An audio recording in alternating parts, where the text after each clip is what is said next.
Otrā lūkšana. Lai nāk tava valstība.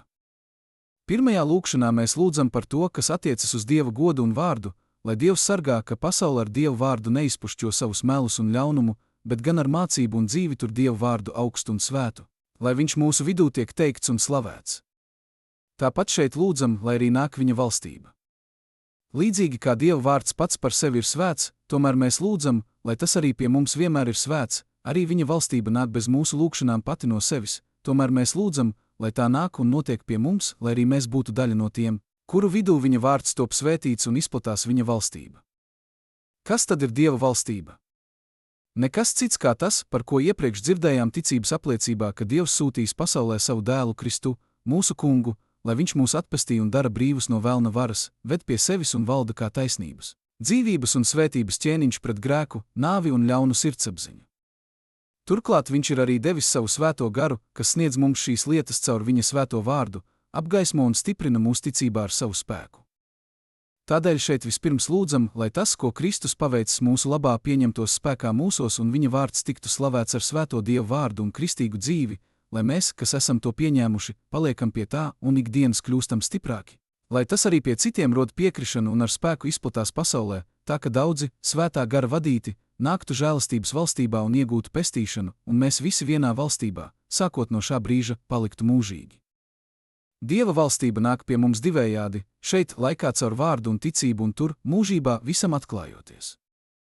Mēs lūdzam, lai Dieva valstība nāk pie tiem, kas vēl nav tajā, kā arī pie mums, kas esam to jau saņēmuši, lai tā nāk, pieaugdama ikdienas un turpinādamās mūžīgajā dzīvē.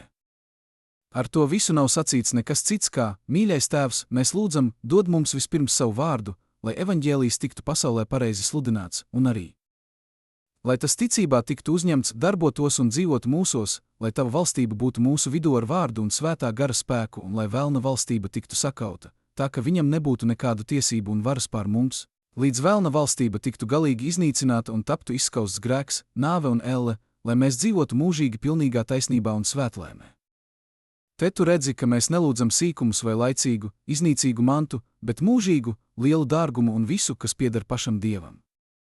Tas ir pārāk daudz, lai cilvēka sirds uzdrīkstētos to tīkot, ja Dievs pats nebūtu pavēlējis to lūgt. Bet tā kā viņš ir Dievs, tad viņam pienākas gods, jo viņš dod daudz vairāk un bagātīgāk, nekā kāds var aptvert kā mūžīgs, nebeidzams avots, jo vairāk tek un plūst, jo vairāk dod no sevis. Viņš neprasa no mums neko citu kā tikai, lai mēs lūgtu no viņa daudz un lielas lietas, un savukārt dusmojas, ja viņu nelūdzam paļāvīgi un no viņa neprasām. Tas ir, it kā visbagātākais un varenākais valdnieks liktu kādam ubagam lūgt, ko vien viņš vēlas, un būtu gatavs dot lielu, karalisku dāvanu, bet šis muļķis nelūgtu neko vairāk kā tikai ubaga ēdienu. Tad viņu pelnīti turētu par nelgu un nelieti, kas izsmej un zobojas par ķeizariskās augstības pavēli un nav cienīgs nākt tās priekšā. Tā arī Dievam ir par kaunu un negodu, ja mēs, kam viņš piedāvā un apsola tik daudz neizsakām dāvanu, tās noniecinām vai neuzdrīkstamies saņemt, bet tik vien uzdrošināmies lūgt kā maizes gabalu. Pie tā visa vainīga nekrietnā neticība, kas pat tik daudz nepaļaujas uz Dievu, ka viņš dos barību vēderam, nemaz nerunājot par to, ka ne, šaubīdamās gaidītu no Dieva šādus mūžīgus dārgumus. Tādēļ mums pret to jāstiprinās un jālūdz vispirms, lai nāk tava valstība, tad noteikti arī visa cita būs diezgan, kā Kristus māca, meklējiet vispirms Dieva valstību un viņa taisnību, tad jums viss pārējais tiks iedots. Jo kā tad viņš varētu atstāt mūs trūkumā laicīgās lietās, ja ir apsolījis to, kas ir mūžīgs un neiznīcīgs?